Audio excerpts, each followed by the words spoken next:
मी अनिल परब यांना उत्तर द्यायलाच इथे उभी आहे. बरं झालं आलात सभागृहात. घाबरत नाही, वाटच बघत होते तुमची. की संजय राठोड वरती चित्रा वाघ यांनी काय केलं होतं. अरे मी केलं जे मला करायचं होतं. जा त्या उद्धव ठाकरेंना विचारा, जा त्या उद्धव ठाकरेंना विचारा, जा त्या उद्धव ठाकरेंना विचारा. क्लीन चिट दिली. जर क्लीन चिट दिली नसती तर बोलू द्या मला, बोलू द्या.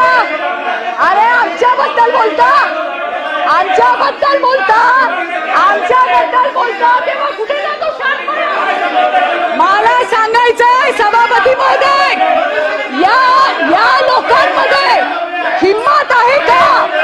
त्यांनी उद्धव ठाकरेंना विचारावं, त्यांनी उद्धव ठाकरेंना विचारावं की संजय राठोड या क्लीन चिट कुठल्या मुद्द्यावर दिली, याचं उत्तर यांनी दिलं पाहिजे.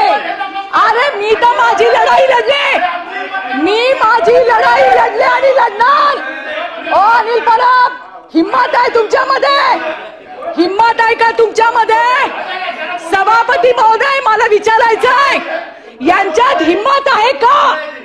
यांनी यांच्या नेत्याला विचारावं. मला माझं नाव घेऊन इथं बोलण्यात आलंय आणि म्हणून मी त्यांना उत्तर देतीये.